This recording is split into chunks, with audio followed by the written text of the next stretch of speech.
तो ब्रिटेन के नए प्रधानमंत्री पर भारत में अब राजनीति शुरू हो गई है। कांग्रेस नेता पी चिदंबरम और पीडीपी चीफ महबूबा मुफ्ती के ट्वीट पर विवाद गहरा गया है। कांग्रेस को तो चिदंबरम के ट्वीट पर सफाई तक देनी पड़ी है, वहीं महबूबा के ट्वीट पर बीजेपी ने बड़ा हमला बोला है। तो चिदंबरम के ट्वीट पर कांग्रेस की तरफ से बयान निकलकर सामने आया। कांग्रेस ने ट्वीट से हालांकि किनारा किया। उन्होंने साफ तौर पर कहा कि पी चिदंबरम के ट्वीट से हमारा कोई लेना देना नहीं है, ये कांग्रेस का ऑफिशियल ट्वीट नहीं है। तो ऋषि सुनक के प्रधानमंत्री बनने पर भारत में अब राजनीति तेज होती हुई नजर आ रही है और इसी को लेकर अब किस तरीके से कांग्रेस पार्टी ने पी चिदंबरम के ट्वीट से किनारा कर दिया है, उससे जुड़ी हुई ये बड़ी खबर हम आपको बता रहे हैं। और साथ ही महबूबा मुफ्ती ने जो ट्वीट किया था उसको लेकर बीजेपी की तरफ से भी बड़ा हमला बोला गया। दरअसल कांग्रेस नेता पी चिदंबरम ने ब्रिटेन में ऋषि सुनक के पीएम बनने पर ट्वीट किया और कहा कि भारत को भी सीखना चाहिए कि वो सत्ता के लिए अल्पसंख्यक को स्वीकार करें। कुछ ऐसे ही ट्वीट महबूबा मुफ्ती ने भी किए, जिस पर बीजेपी ने अब हमला बोलना शुरू कर दिया है। बीजेपी के रविशंकर प्रसाद ने देश के पूर्व राष्ट्रपति एपीजे अब्दुल कलाम और पूर्व प्रधानमंत्री मनमोहन सिंह का उदाहरण देते हुए हमला बोला। रविशंकर प्रसाद ने ट्वीट करते हुए लिखा कि जो लोग बहुसंख्यकवाद को लेकर राजनीति कर रहे हैं, उन्हें कलाम और मनमोहन सिंह का उदाहरण देख लेना चाहिए। इतना ही नहीं, इसके अलावा मौजूदा राष्ट्रपति द्रौपदी मुर्मू का उदाहरण भी देख लेना चाहिए, जो जनजाति वर्ग से आती हैं। तो महबूबा मुफ्ती की तरफ से ट्वीट किया गया और उसके बाद सीधे तौर पर बीजेपी ने कई उदाहरण पेश किए। और बीजेपी नेता रविशंकर प्रसाद ने कहा कि विदेश में रह रहे भारतीयों ने देश का मान बढ़ाया है। उन्होंने कहा कि सुनक के ब्रिटेन का प्रधानमंत्री बनने पर सियासत नहीं होनी चाहिए। राजनेता ट्वीट कर रहे हैं, अल्पसंख्यकों के हितों को उठाने की बात कर रहे हैं, उनकी नुमाइंदगी की बात कर रहे हैं शशि थरूर चाहे महबूबा मुफ्ती। देखिए, ये लोग थोड़ा अपना होमवर्क करें। एपीजे कलाम योग्य लोकप्रिय राष्ट्रपति थे, किसने बनाया? अटल जी ने बनाया। मनमोहन सिंह 10 साल भारत के प्रधानमंत्री थे या नहीं?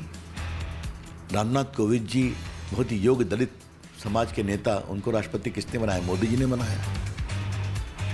हमारी आदरणीय द्रौपदी मुर्मू जी आदिवासी समाज की योग्य नेता, किसने बनाया उनको राष्ट्रपति? मोदी जी, भाजपा ने बनाया। और हमारे प्रधानमंत्री मोदी जी कहाँ से आते हैं? बहुत ही गरीब, उपेक्षित, पिछड़े परिवार से, चाय वाले के पुत्र हैं, मेहनत लगन से भारत के प्रधानमंत्री हैं। आगे फिर बनेंगे, देश के लिए योग्यता से काम कर रहे हैं। यही तो भारत है ना। और कांग्रेस के लोग अगर अपने जाकिर हुसैन और अन्य राष्ट्रपतियों की परंपरा को भूल गए तो मुझे कुछ नहीं कहना है। मैं उनसे एक ही बात कहूंगा, कृपा करके आज राजनीति न करें। रविशंकर प्रसाद का ये विपक्षियों पर बड़ा हमला। लेकिन इस बीच चिदंबरम के ट्वीट पर भी जयराम रमेश ने टिप्पणी करने से साफ इनकार कर दिया। उनसे पूछे ना, उनसे पूछिए। मैं भारत जोड़ो यात्रा की बात कर रहा हूं। मैं और किसी व्यक्ति के बारे में जो कहा है उनकी टिप्पणी नहीं करूंगा, और मैंने देखा भी नहीं है उन्होंने क्या कहा है। तो देखिए, कांग्रेस साफ तौर पर किनारा कर रही है। लेकिन ब्रिटेन के नए प्रधानमंत्री ऋषि सुनक के सफर की बात करें तो 2014 में पहली बार सांसद का चुनाव जीतने वाले ऋषि सुनक को थेरेसा मे की सरकार में जूनियर मिनिस्टर बनाया गया। और इसके बाद फिर 2017 में उन्होंने दोबारा नॉर्थ यॉर्कशायर के रिचमंड से चुनाव जीता और संसद पहुंचे। ऋषि सुनक का राजनीतिक कद 2020 में तब अचानक बढ़ा जब उन्होंने कोरोना काल के दौरान सरकार की नीतियों में जबरदस्त परिवर्तन ला करके जनता को बड़ी राहत दी थी। और ठीक इसके बाद ही 2020 में हुए एक सर्वे में उन्हें 60% लोगों ने पीएम की कुर्सी के लिए सबसे योग्य दावेदार माना।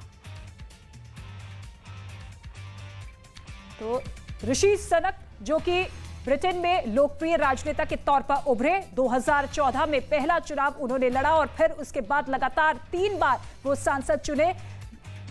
और इसके साथ ही ब्रिटेन में वित्त मंत्री के तौर पर भी बड़ी बड़ी उपलब्धियों को उन्होंने हासिल किया। ब्रिटेन में 200 साल के इतिहास में यह पहली बार होगा जब इतने कम उम्र के ऋषि सुनक प्रधानमंत्री पद की शपथ लेने वाले हैं। तो देखिए, ऋषि सुनक 42 साल की उम्र में मात्र ब्रिटेन के प्रधानमंत्री पद की शपथ लेंगे। इससे पहले साल 1812 में 42 साल के रॉबर्ट जेनकिंसन ने यह पद संभाला था। वहीं डेविड कैमरन 43 साल की उम्र में ब्रिटेन के प्रधानमंत्री बने थे।